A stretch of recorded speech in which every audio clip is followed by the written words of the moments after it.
Welcome to another episode of Unconditioned Mind. Unconditioned Mind is a project of Awakened, which is a movement that seeks to contribute towards gender and racial inequality.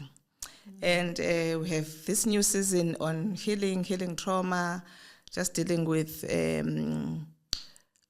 anxiety, depression, and all of those things. And I've got very exciting guests today who are going to share on these subjects. But this season was inspired by Awakened to My True Self, my book, because I share intimately how I went through my own mental illness challenges and how I went through the healing process. So today we've got Hayley, Haynes, Rolando, and Phetile Zita, who are psychologists, and maybe we can start by you introducing yourselves. Maybe we can start with you, Hayley. Just a brief introduction. Where are you today? Sure. I'm here in this moment with you.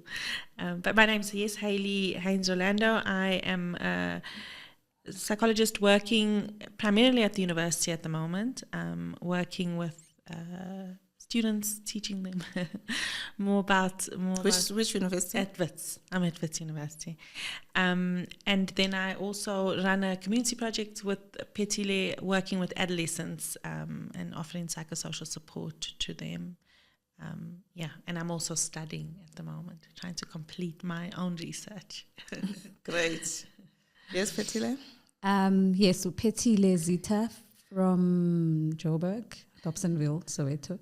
I am also a psychologist. So like Hayley said, we do similar work with a group of young people in Dobsonville. The organization is called Youth of the South.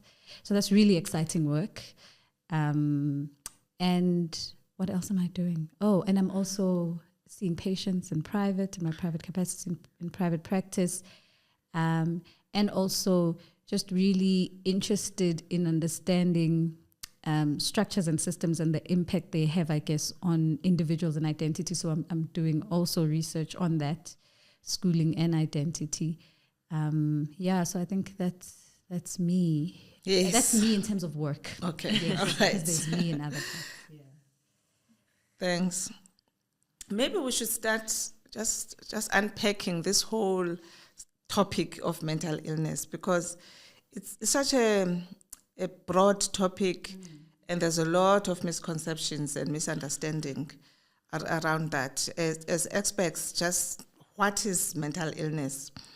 Because it has become very topical at the moment. Maybe we'll start with you, Phethile, just unpacking for us what mental illness is for our own education. Sure.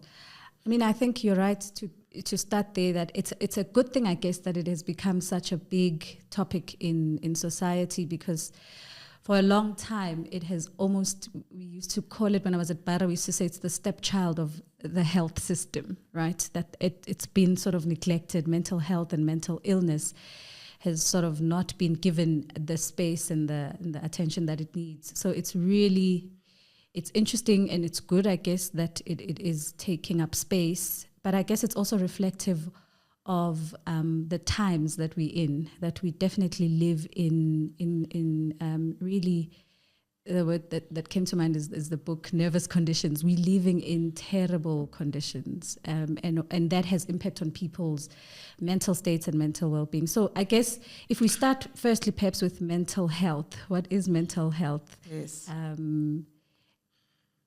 And I think it will look different in different societies or different communities. But just broadly speaking, I guess mental health is the well-being, or when you are psychologically in a healthy state. And if I explain what that means, it's being able to respond to different sort of life challenges. So if something is, if something, because life, I guess, shows or comes up with lots of challenges, and yes. It's the ability to respond in a way that allows you to make sense of what is happening and still make meaning from that and continue, I guess, living.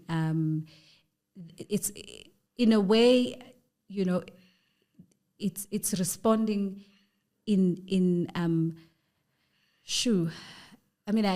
I I'm struggling here because I'm holding the one idea of health as looking different in different contexts. And so I'm really trying to find a way that doesn't pathologize other responses. And so that's why I'm really struggling to come up with a general sort of view.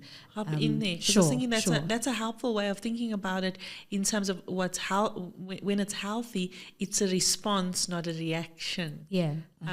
That I suppose the difference between a response and a reaction is a space and reflection. And when you're in a more healthier state mentally, I guess it's the sense that you can pause and reflect and make sense of what's happening in this moment. There's space in your mind for that. Something's happening. It's triggering me. It's difficult. It's stressful. You can reflect on that and then respond, as opposed to maybe when you're not that well psychologically, you kind of reacting more. I think so. Perhaps I don't know if I've disrupted your thinking. Not at all. I think you've actually helped sort of put it quite coherently. I think that is exactly it. And then illness, I guess, would be when the reaction impacts your functioning, that you are not able to attend to your daily living requirements, right? That there's a disruption, I guess, in you performing or meeting your functioning. And so there's a long list in the DSM of different kinds of illnesses, those are like when there is a clinical diagnosis. But of course, we know sometimes there may be disruptions or disturbances that are not in the DSM, but that still, I guess, impact your functioning on some level. But I mean, at other levels, we walk around with mental illness. Some of us are not even aware that what we are suffering or the way we are behaving is not normal. It's because there's this underlying mental illness. So just talk to us around this every day. You know, it's understandable if maybe it is so chronic that you really can't function. But I'm thinking about executives in corporate South Africa who are waking up every day, working, but under very stressful conditions and not realizing that it's affecting their own mental health. Just expand on that, Hayley. Yeah. I mean, I think it's a helpful way, also the way you've kind of phrased it, that I think that's just the problem, you know, that we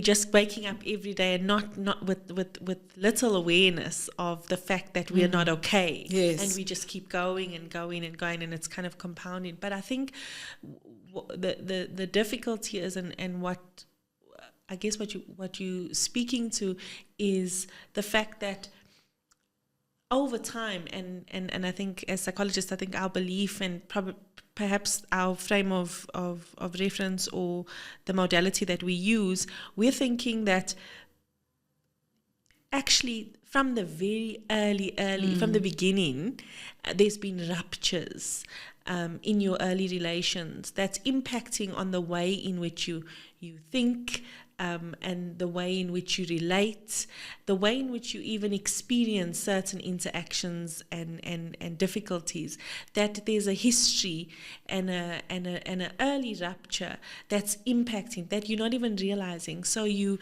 come into the boardroom and your colleague cuts you off, know, in conversation.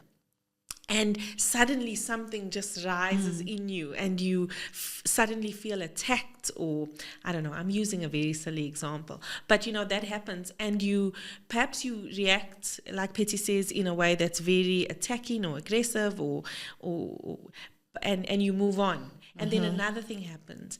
But actually in the back, far back, it's this pain or suffering or difficulty that you've got in your early relations of constantly feeling dismissed or rejected, or you know, that you kind of almost colors the way in which you view the world. It's almost the glasses that you've got on, and every time people are, I don't know, tapping you or touching you in different ways, you're reacting. So it's those kinds of things that I think the ordinary person is just that lack of awareness or understanding of actually the roots and where this pain and is coming from. struggle comes from. So maybe we can move straight into trauma then, because we don't understand trauma. We've gone through trauma in childhood, in adulthood, and I came to understand from my own experiences that the trauma is trapped in your cellular body, and you're not aware that these reactions are coming from that energy that is trapped. And I realized that it doesn't matter how long the trauma happened, you still carry it, and you are not aware that you are still carrying it. Maybe just expand for us, Hayley, just trauma, what trauma is, childhood trauma, and all the traumas that we experience in life that sometimes are not even aware. Yeah, I mean, Petty will jump in, and I'll I think one of the things that I'm so aware of is that we use that word, like trauma, and I've got childhood trauma, and it sounds like it's this huge, big thing that had to have happened, but I think there's like microaggressions and little ruptures throughout our lives. What do you mean by rapture? Ruptures in our relationships. So disconnections, or ways in which you have a way of relating to a parent, let's just say a parent, that gets broken, either because of their own struggle with their mental health, because of substance abuse, because of things that have happened in their lives, for instance, that makes it difficult for them to connect, and it causes a break, a disconnect. So we call it a rupture. Anything can cause a rupture. We can have a conflict, and there can be a rupture in our relationship. Yeah. So traumas can be, those big life events that kind of cause a rupture in the way in which you see the world, the way in which you connect to other people, the way in which you relate. So it can be those big things, but it can be just the ordinary day-to-day ways of connecting that get broken. And through life, almost it feels like in some instances, what started out as just a little rupture gets, opens and becomes a huge crack in your life, in your way of being, and in your way of, and it affects the way in which you connect to other people, because it's almost as though that early hurt and early pain, be it a big event of something happening, the loss of a parent, or a small thing of feeling dropped or feeling left, that impacts on the way in which you you relate with yourself and with the world and others. That's a big thing, I think, including the relating even to yourself. It affects even the way you see yourself.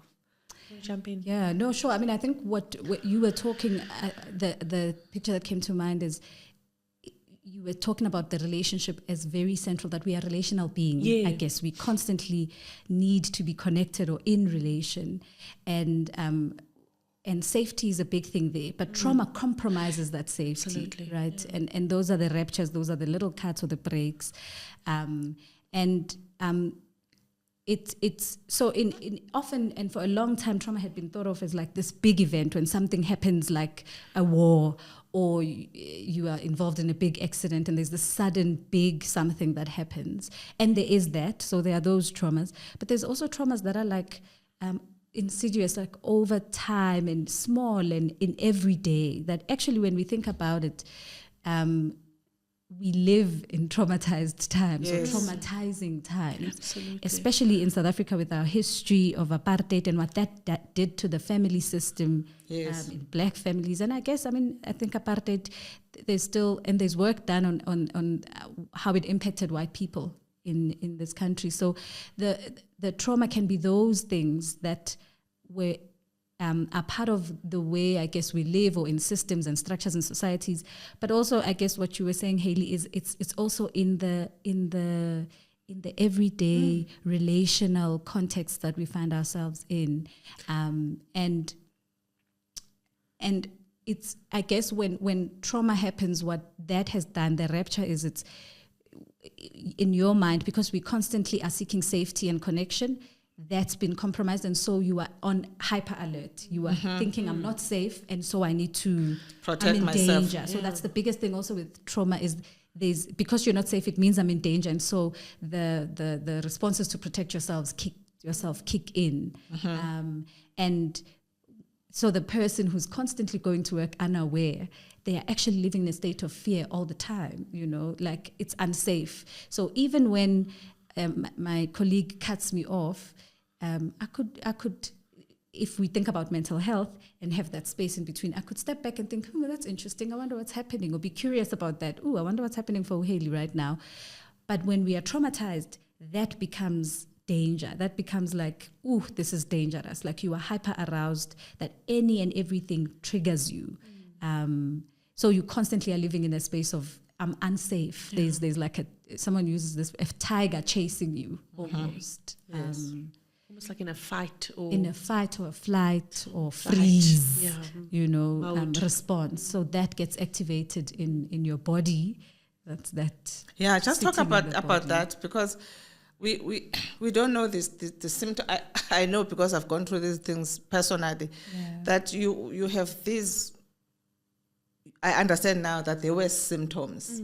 What are the symptoms of trauma, so that we'll be able to recognize these things in ourselves? What actually happens to the mind and the body from trauma? Yeah, whether it's big or small. Sure. If we start there's a theory, like the polyvagal theory. I don't know if where the theorist, he tries to sort of explain what's happening, the interaction in the physiologically, in the mind and the nervous system, and psychologically, but also adds the element of the social. So what you started talking about, Hayley, that as we constantly are in need of being in relation and in connection. So that sort of vagal theory helps us understand the interaction between the body, the mind, and what's happening in our environment. So it takes into account all those things. And what we know is that we are, as human beings, just like animals, we want to survive, right? And so when there's a threat, our bodies respond in a way to protect us from that threat. So in a traumatic situation, or whether that is I'm constantly feeling unsafe when I'm with my mother or with my caregiver, or or a serious big event like we talked about, that's like a clear, not let me say serious, but a clear big event, that when there is sort of that rapture or that trauma, something gets activated in me, and there's a stress response, right? And I'm like, it's either I need to fight here to protect myself, or I need to run, or sometimes when you find yourself, when you know that I can't do anything, and then you freeze, right? So the body does things. So this sort of theory explains what happens when what gets released in the body and what happens physiologically. And so when you are constantly, so that's a trauma response, right? That's you, and then the situation settles, and then you can sort of come back from that. I'm not in a stressful situation anymore. I'm not in danger. It's safe. And my body relaxes, whatever systems physiologically gets deactivated, my heart rate settles and all of that, and my body recovers. But often with trauma that is constantly happening, you are constantly hyper aroused. You are functioning from that space of I'm constantly in danger. And so it's either I'm constantly ready to fight, flight, or freeze, right? And what does that look like then and that's your question, what are those symptoms? It's, I guess, relationally, touch is a move, right? I say, when I see you, I'm not, so it affects relationships. When you see people, instead of seeing someone that can be my supportive network, or people are dangerous. The world is a scary place, so people are dangerous. I can't trust. So it affects your how whether you have people in your, like the connections or the relationships you have. So there becomes, I think, what they call like a social thing. You don't have people in your life. So often people are, isolated, don't have close friendships because trust is compromised. You don't trust, right?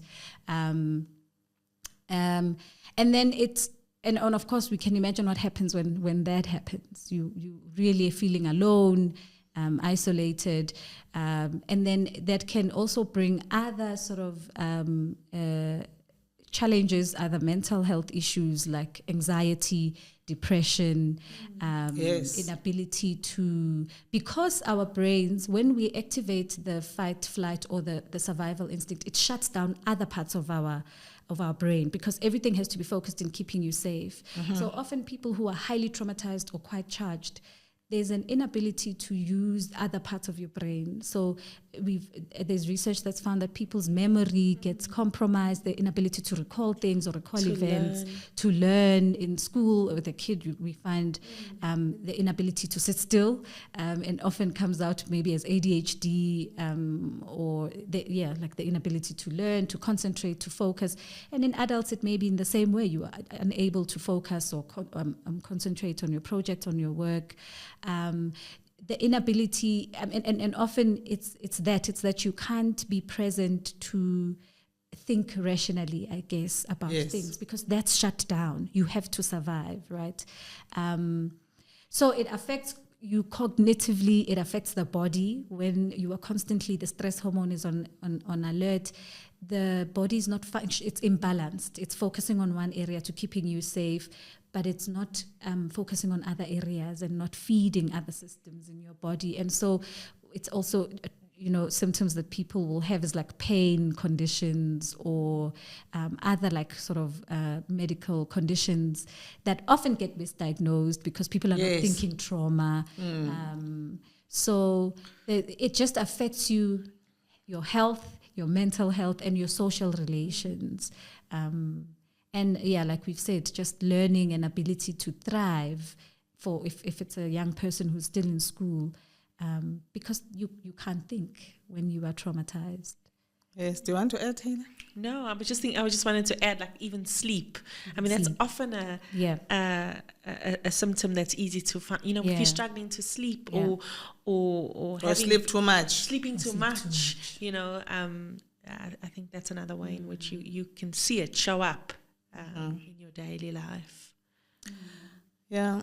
So this subject of childhood trauma, as you were giving examples of these ruptures that happen in life, maybe we can just focus on childhood trauma because we're not aware that those experiences we went through as children, like if I take myself, for instance, that I had mother wounds because my mother was worried about me because I was quiet and shy, and interpreted that to mean that I'm not going to be okay in life, I'm not going to make it in life, and started verbalizing her fears.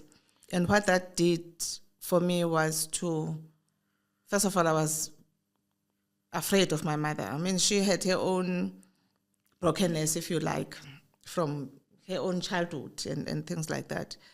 And so she was just she was a strong matriarch, and always shouting. So we're living in those environments where you felt unsafe, and my father was an alcoholic for a better part of my young childhood. So you were living in environments that were not safe. And you grew up with this anger, and I never knew where this anger was coming from. And in adulthood, of course, the trauma manifested itself in different kind of behaviors, which we can talk about. Just unpack for us childhood trauma, examples of childhood trauma, so that people can identify in themselves and how that impacts your life right into adulthood. I mean, I think that your example is really helpful. And one of the things that you mentioned, And I'm giving this example because you'd not think, although I knew I was not okay, yeah, but when you suffer from things like rejection, you don't identify those things, or you feel unworthy in the world. You're always trying to prove your validation, and you expect people to validate you, because remember, you were invalidated as a child. So it's like I'm watching anybody who treats me in a certain way, or in a way that doesn't validate me. I'm using that example because I always said that, but I grew up in a normal family with a mother and father. I couldn't have suffered from, we didn't even have the language of trauma at that time. Yeah. So that other people can actually identify. You may not have had an alcoholic father, you may not have been sexually abused as a child or whatever, but there are also these other small things that happen around you. Yeah, exactly that. You know, one of the things you mentioned when you were speaking is also that your mum comes with her story.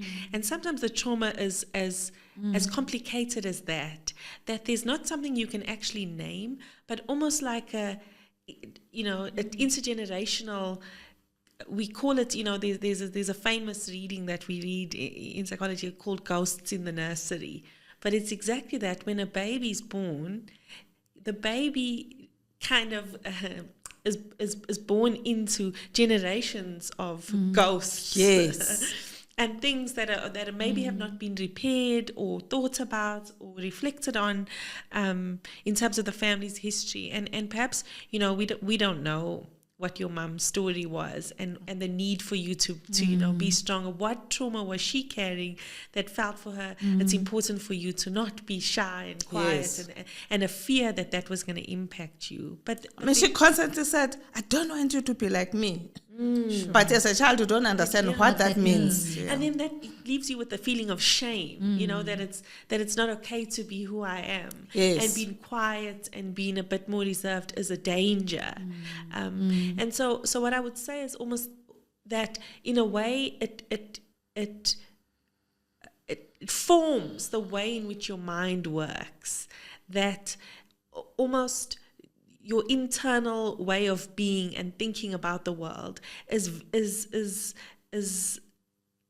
formed by those early relationships and understandings of how relationships work. So in your story, a father who's perhaps not always available, or a parental figure who's unstable, because a person who's an alcoholic is, you can't really, they're unpredictable. Yes. Sometimes he's like this, sometimes he's available and nice, and sometimes he's incapacitated and can't be there for me. So somehow in your early experience, there's a way of being that you take on, that people are unstable, things might not, or being quiet and being who I am is not a good thing. Yes. So you start life holding on to those beliefs, and as you move through life and have different experiences, in many ways that gets, because that's how you're looking at the world, that's how your life's kind of formed, and you carry that. And it can be anything, It can be a father who works a lot, yes, and who's not available, or a mother who's not available, or a very emotional and fragile mother who maybe has an undiagnosed mental illness that, almost. I'm just trying to give you other examples, like you said, that people could. So you get this feeling that my needs can't be met, and you hold on to that from the early experience, that actually you live in a world, or you move in the world in a way that nobody's going to be able to meet my needs. That's kind of your way of operating in the world. And you become then needy, because you have these expectations from people coming from me. that. I'm desperate to be loved. I'm desperate to be seen. I'm desperate. And if you're not aware of like the work you've done, there's an awareness. Actually, my mum had a difficulty here, and therefore that kind of got passed on to me. But there's nothing wrong with being quiet. You've done that work. But if there's no awareness, then you're constantly seeking out those patterns and ways of relating from that very early experience throughout your life. Because, like Betty said, one, we primed for survival, but I think we also primed for connection and healing. You know, we want to be whole. And so even, you know, it sounds so ridiculous, but often we put ourselves in these same situations that we found ourselves in our early relationships, because there's a desperation in all of us to heal something. We want to make it better.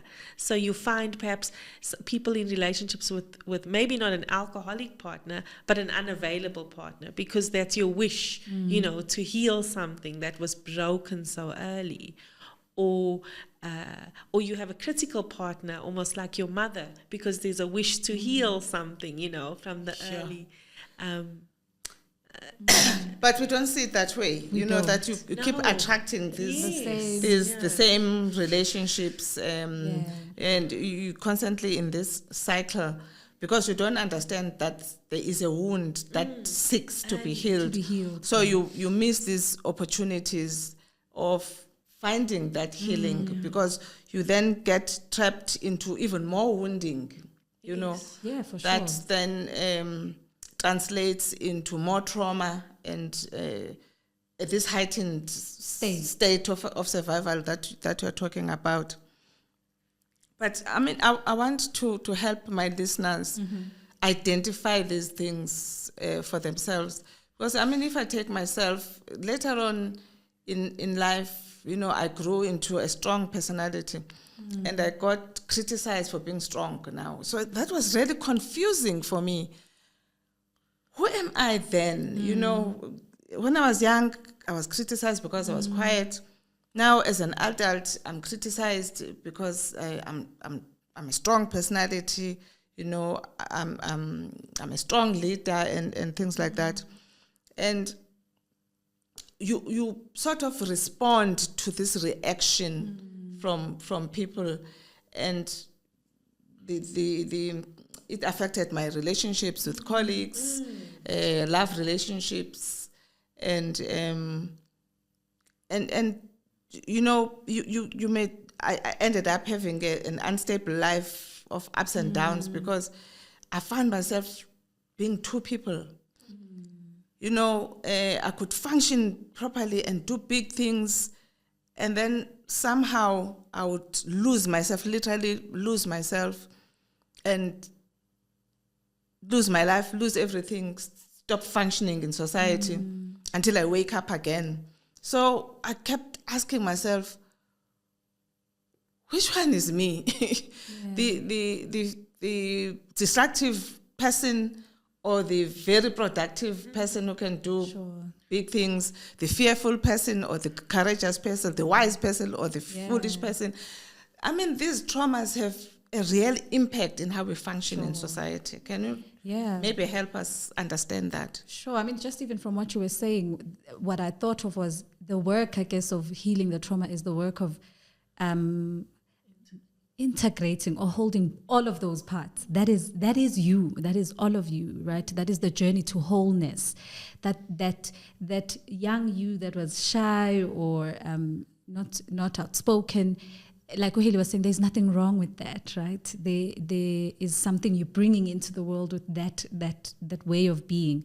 But equally so, you can, like, as you grew older, could tap into the part of you that was quite like outspoken and strong. That's still you.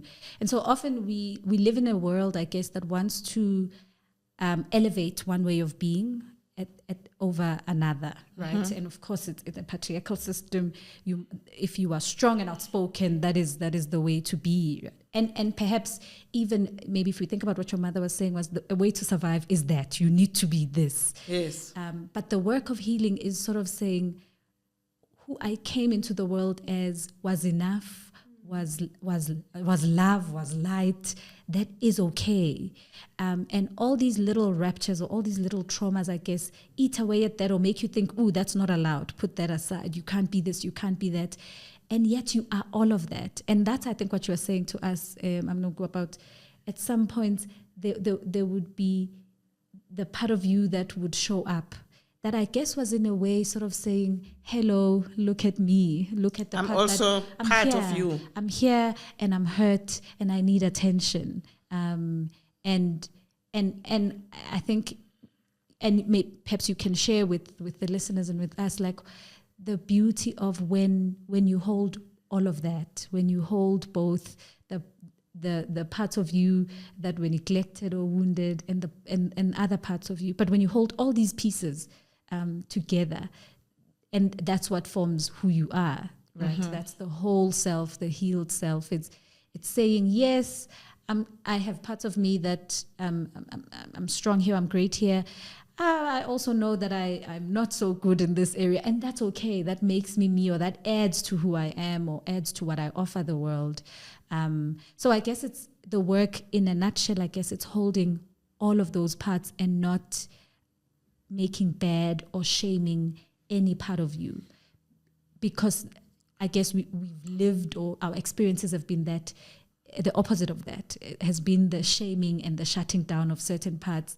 And it will be different for different people. Some people, listeners, perhaps their experiences may be, I was told I'm too talkative, I'm too strong, Yes, I shouldn't be that, yes. right? And so that was the wounded part. Mm-hmm. So it will be different for different people, but the work, I guess, for us as human beings is to sort of go against that and work towards, I wanted to say reclaiming, but holding together or integrating all of who you are as good enough, as needed where you are, and as just equally important.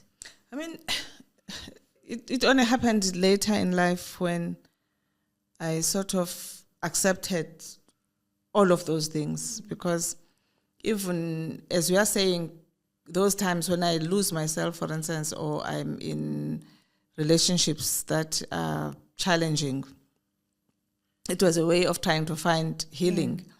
Because when I looked at those times when I lost myself, I mean, you were so hard on yourself because of that. How could I self-sabotage myself like that? And the other people who suffer in the process, it's not just you. Yeah.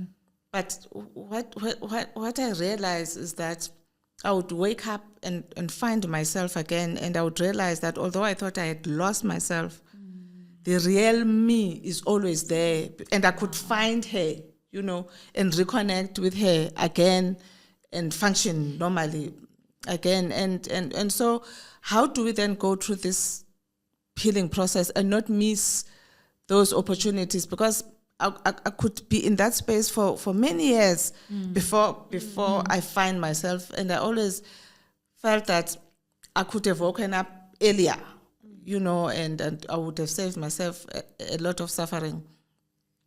But I did come to a place of accepting all of that. That was all me, And as I was going through my own healing process, I'm not ashamed of those times anymore, because that is the space that I was at right now. And as you grow older, you find ways of self-managing yourself better, and recognizes things that would trigger you in a certain direction sort of early, so that you can regulate early rather than go into deep. How can we not miss those opportunities? How do we recognize that? I had my daughter here and her husband, and she was talking about how it was in her marriage that she was forced to find healing. Instead of fighting amongst yourselves about these things. But there are very few people who recognize that this is an opportunity for me to heal. I mean, one of the things we haven't said explicitly, but I think all three of us are talking about, is that a lot of these things that we are thinking about in these early traumas are unconscious, right? And we are doing a lot of work to push these things down throughout life. Yes. So a lot of the ways in which we're relating and behaving and acting in the world, it's almost to push down put, I don't know, more distance between ourselves and that early pain, right? Because as much as it sounds so ordinary now, as the 4-year-old Kululeko, it's hurtful, to have a father who's just so unpredictable. It's very scary for your 4-year-old self, and for your and to have a mum who's constantly criticizing you. It's it breaks you. So we do a lot of work as we grow to push down those early feelings. But what's so incredible about the mind and about the human spirit is that there's this constant wish to heal. So those things are bubbling up all the time. And like your daughter says, a relationship might come along that creates a lot of anxiety, or this feeling, like you said, Petty speaking about, where you feel you either this or you that, and then you start to feel, but I may be both. So there's moments where there's all that you've been pushing down is trying to resurface and come up, and I guess the tendency for all of us, because we've done it for so long, is to just keep finding other ways to push it down. Yes. Then we use alcohol, or we use work, or we use a toxic relationship, or we use all these things to distract us from. But what your daughter kind of shares is that perhaps if you just welcome it, the discomfort, if you welcome the conflict within yourself or within the relationship, not run away from it, there is the opportunity for us to really heal.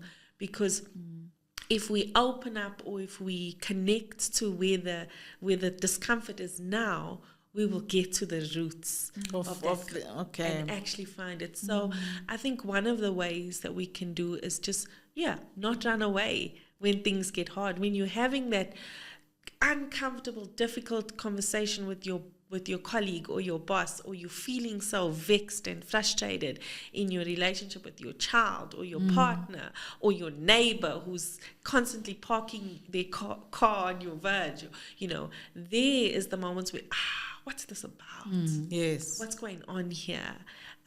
That's how we can start to get to the roots, because the more of those you uncover, the more you will see of the unconscious parts that you've been pushing down. And I would say, most of all of our ruptures happened in relationship. Yeah. So it's helpful to heal in relationship, be it a partner, like your daughter said, or a therapist, or a friend, someone who you can speak back to, this is what's happening, this is what's going on, and then kind of find the patterns. And as you do that, you find your healing. I suppose because this issue of mental illness we don't understand, and we live in a society that has certain expectations of us. We are not taught to take care of ourselves, our own well-being. Because we don't see ourselves, we don't appreciate how much we need to love ourselves, right? And because we live in a society where it says it's the other person who's important, you always thinking of the other person before yourself, which is where we end up with this unhealthy self-image of ourselves, and needing this validation from others, and needing love from others, and so on. So how can we help our listeners, for instance, understand the importance of their own well-being first? Before, as mothers, we think of our children first. We're always putting our families first, and we're always neglecting that self-care. Sure. I mean, and there's a sort of a quote that says, like, if you want to look at the state of things that you are in your care, right? Whether relationships or things, that is telling of your state. And we imagine we can give, because if we always think of it like, I guess you can only give from what you have. And so that then will be telling. If we keep centering others, what actually are we giving? Are we doing more harming than helping? And often, I guess, that is, which is very painful for mothers to hear when your children come back and you wounded me. Like, I stopped my life for you and I gave you so much. But actually, it is because we were giving from a place of wounding. And so we can only give what we have and what we give from what we know. And I think that's a big thing to sort of help us to start thinking about, actually, look, it's always internal. Yes. Right? Things flow from inside out. That's a big motivator, I guess, for us as people to start doing the work on ourselves, because when we do that, then what we give out, it will really be the things we want to give out. I think if we just think of parents, all parents want the best for their kids. Yes. Even when we take your mom as an example, like from her position, I don't want you to be like me, because in her mind, this is for your good, right? This is what I can give you. This is going to help you. So every parent comes from a place or a position of, I want what is best for you. But the looking inward allows us to truly give what is best. When we can take care of ourselves and start that work, we really can then give what is best and what helps our children thrive and survive in the world. So, I mean, I think that is the important. And so that's why I started with, look at the state of the things that are in your care. What do they look like? What are your relationships looking like? Because that is a signpost,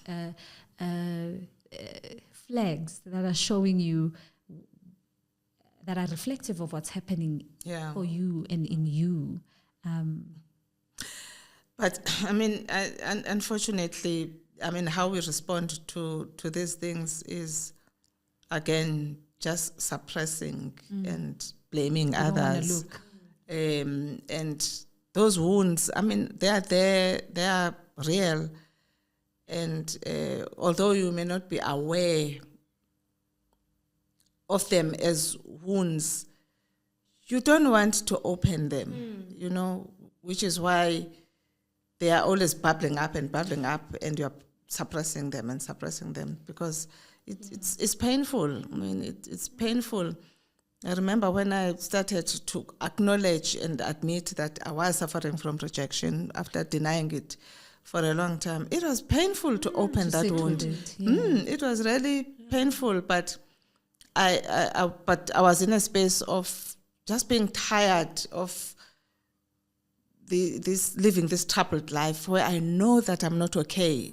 Deep down, I know I'm not okay. So how do we then find that courage of opening these wounds and saying, sit with the discomfort, but we want to avoid the discomfort. Yeah. We want it to go away. We wish it away. Yeah. And that's, you know, the more we push it down, the more energy it gets, right? And then we see it exploding or popping up in different aspects of our life. We don't even realize that it's connected to that early something that we can't face. But the more we keep it secret, you know, I think it's the name of a book, but it stays with me, is that you're only as sick as your secrets. But we as unwell as we are pushing things down. And actually, when you just expose it, even if it's just for yourself, there's a relief. You know what I mean? Because as long as you're holding on to it, it's taking up so much energy. And as Petty says earlier, what happens when you're so focused on one thing, it shuts, you know, other parts of your mind start shutting, your creativity, your capacity to care for yourself and for others. And so actually just, you know, realizing for yourself, and I don't know if that's going to make people braver, but actually if you just expose it and if you just acknowledge it, that's the start. Okay. You know, there's something, like you said, there's something inside of me, I know, I'm not sure what it is, but something's not okay. And often just acknowledging that I'm not okay. I'm not okay. It's the first step. Is the first step. And then I would always say, you know, being mindful and careful about who you share this stuff with, you know, because you need to heal in a trusting connection relationship, and if you so who you share that with is important. Is really, really important. So when do we identify when to seek help from therapists, psychiatrists, and things like that? Because we sit with these problems for a very long time, and like I sat with my problems, I never thought of seeking outside help. I suppose because although I knew I was not okay, I was struggling all by myself. It never occurred to me to go and seek help, for instance. I mean, I think people often come up for therapy, or often it's because it's starting to affect your work. It's affecting your relationship. There's a threat that this is ending, or my child and I are having such a strained relationship. So often people wait until those, like, I can't wait anymore. And I think it would be, I think what we would say is, like you said, Mam Nonku, you've always known. You've always lived with this. You've always known. So we all know that when where we are not okay, and that I've been not okay for a while. So I guess it's to sort of say, don't wait for it to, there's I think someone used to say, like, life will always give you opportunities or moments for healing, right? It's like a little pebble sometimes, it's like you hit by a little stone, and then it's a little rock. Don't wait for the wall to fall on you.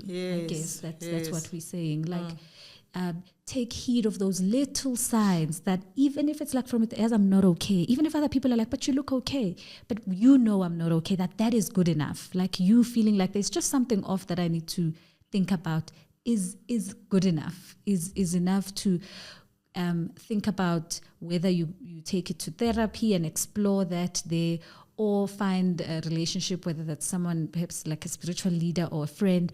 Just having those conversations that allow you to be curious a little bit, like Hayley was saying, and explore a little bit further.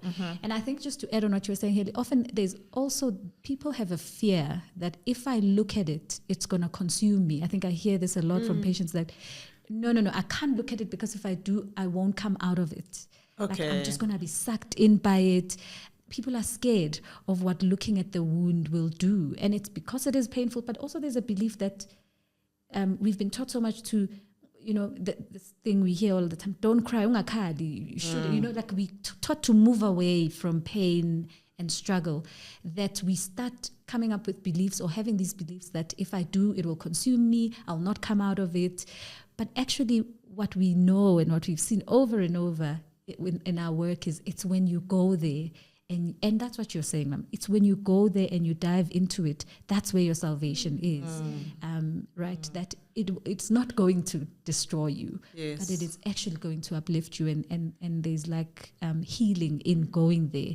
So, I mean, I think what we would say is, any sort of inclination or any sense that something is not okay is a good enough sign. Don't wait for, I can't sleep. Because those, we know those. It's, when you're struggling with sleep, appetite, anxiety, relationships, anxiety. That's like at the height of it. But it starts small. You just know. I'm not, my mood is low, my energy is low. I'm not able to be creative and think about things. I'm not trusting in relationships. That's a sign. I always want to control people and things. That's a sign. Just don't feel motivated. I don't feel motivated. So, okay. So it's those small things are good enough reasons.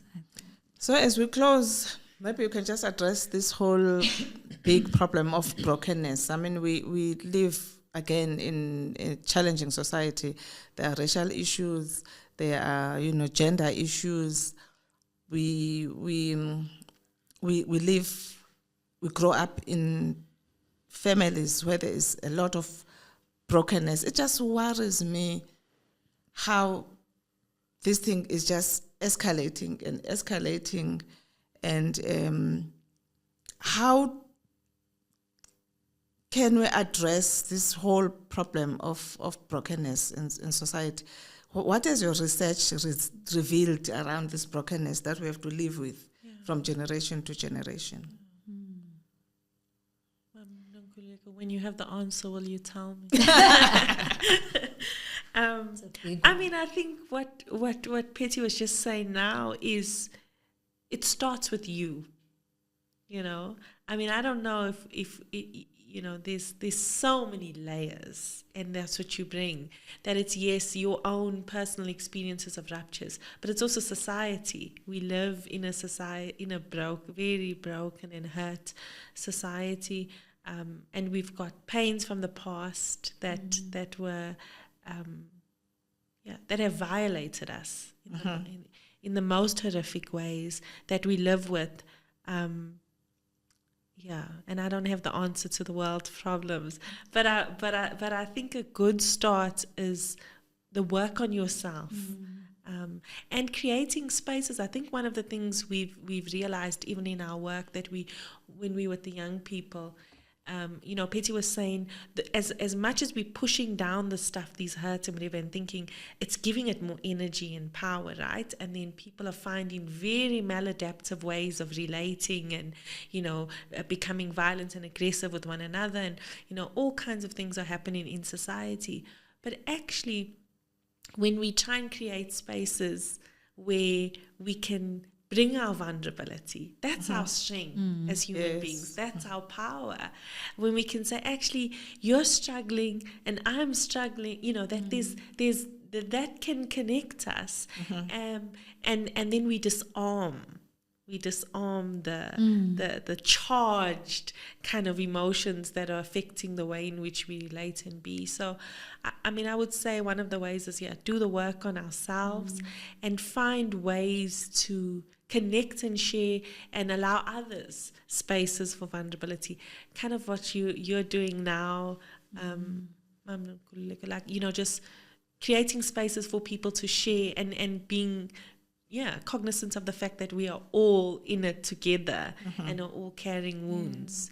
I mean, I think just the thought that I have is a patient that I did work with, and there was lots of trauma that was intergenerational, that she wasn't aware of for a long time in her therapy.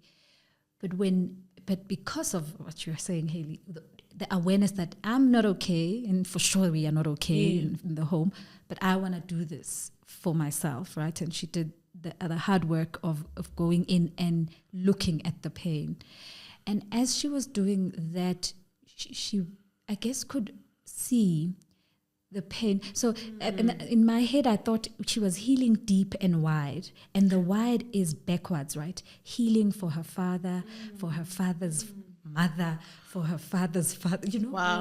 So she, at some point in our work, she was able to see the wound of the father and the wound of the father's mother, and how that, without that awareness, they were continuing the same sort of patterns. She was continuing the same patterns with her siblings, and of course, but right now, she's able to be different in her family, which shifts something even within the family. So the fact that she's worked on herself has shifted something. So that's the healing wide. It's deep within herself, but it also spreads this way. So she's able to shift something with her immediate family. She's able to be a different aunt to her nieces, and available and present and allowing for them to be who they are. That just create that safety for connection. So that what that has done is it's healing even forward, right, into the future.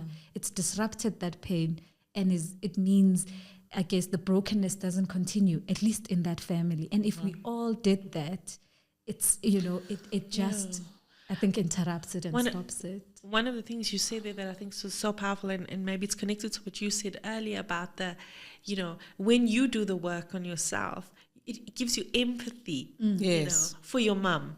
Yes. Do you know what I'm saying? Because then you can see that critical voice actually as coming from a place of her own pain. That's what you said at the start. Yes. And I think when we do the work on ourselves, it also develops that capacity. And that's Yes. what we need a little bit more of in the world, isn't it? Yes. More empathy for one Okay, another. we've run out of time, but I mean, I see that we can't heal society. We can only start with our own selves, heal our own families, which is when I identified the need for healing, I therefore started with myself and made sure that I attend for the healing of my own children so that my grandchildren don't have to go through this wounding and this pain at all. But I mean, conversations like this bring this awareness and this need for us to attend to healing, and as we heal, we'll heal our own nation as well. Thank you so much, Patty and Hayley, for this wonderful conversation, and I'm sure that people will start their own journeys, which is why we have this season, so that each one of us can stop denying and pushing things away and start our own journeys. As we say at Awakened, if you make the effort to find who you truly are, you can then begin to function, from your authentic power. Yeah. Thank you.